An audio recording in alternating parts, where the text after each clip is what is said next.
Let's go to the civil rights attorney. Amanda Berman is with us. Amanda's been on the show before. She is the founder, executive director of the Zionist Movement Coalition of Jewish Activists. They say they're both Zionist and progressive. And your view, someone like, there's a family, you've probably spoken to similar families that are going through this that don't feel comfortable on college campuses. How would you react to what you just heard first from Kayla, and then we'll talk about some other items? Well, it's devastating. Jewish students absolutely do not feel safe on college campuses in America. And what's going on really is a microcosm of broader parts of the American left and the progressive movement, where for a long time, Jews have been feeling isolated, alienated, and excluded, and in some cases, violently targeted for being Jewish. Often there is an assumption that a Jewish person is a Zionist. And while that is true, the vast majority of Jews in the world are Zionist. Jews are being targeted in ways that are just truly beyond the pale, and it continues. And of course, what's going on campus, especially where students are spending tens of thousands of dollars to attend campus, should have access to all of the benefits and privileges and opportunities afforded to every other student on campus. Of course, that's not happening. What would you say about the way the police, we had the NYPD deputy commissioner on a few minutes ago, how about the way the police have handled it? You mentioned the American left. I want to put a statement up from a congressman here in New York, Jamal Bowman, on what happened at Columbia. And he said the following, I'm quoting now, "I'm outraged by the level of police presence called upon nonviolent student protesters at Columbia and CCNY's campuses."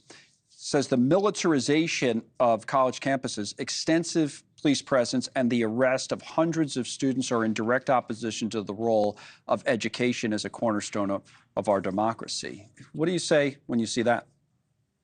I mean, I think it's a profoundly ironic statement, because there are legislators like Congressmember Bowman, like Congresswoman Ilhan Omar, and Congresswoman Ocasio-Cortez, who have visited Columbia's campus along with several members of the New York City Council member, who have been participating in the agitation, the escalation going on college campuses, and frankly have been participating in the very dangerous perpetuation of anti-Semitic tropes.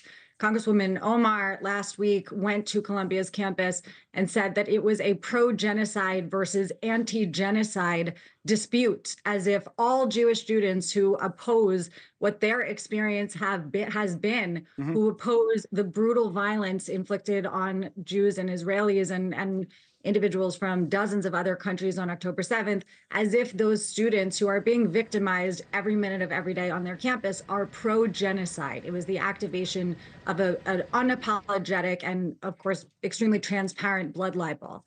As for the police, as a progressive who's deeply committed to free speech principles and the right to participate in civil disobedience, I don't like seeing these images. No reasonable person likes seeing stormtroopers descending on college campuses, of course.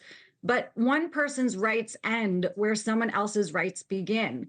And beyond that, these are not free speech issues at this point. There are certainly some students who are participating in protected activism and speech. And of course, for those students, even when what they're saying is deeply offensive, hateful, bigoted, and anti-Semitic, I would fight for their right to be able They're allowed to say it, but not to break into a building and that kind of thing, which we saw at Columbia. Did you see UCLA? We just had a report from there a minute ago. What was interesting about UCLA in terms of comparing and contrasting it to, say, Columbia, which we're looking at right now, is there were more clashes there between the two sides, protesters from both sides. I have a statement from the Jewish Federation of Los Angeles that actually blamed the chancellor for allowing this to go on for too long, but also said this: the abhorrent actions of a few counter-protesters last night do not represent the Jewish community or our values. We believe in peaceful civic discourse. What would you say about what's been happening specifically at UCLA?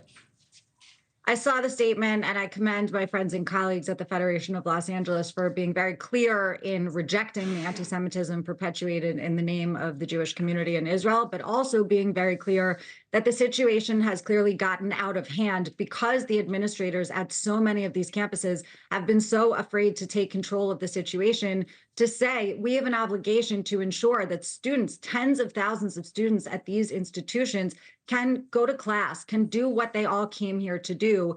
And while they will protect free speech rights, they also will not allow people to take the campus to descend into this level of anarchy and chaos. I'll watch all of these campuses. Amanda, thank you for coming on the show again. We appreciate it. Thanks so much for watching. Just go to joinnn.com to find News Nation on your television provider. And don't forget to click the red subscribe button below to get more of News Nation's fact-driven, unbiased coverage.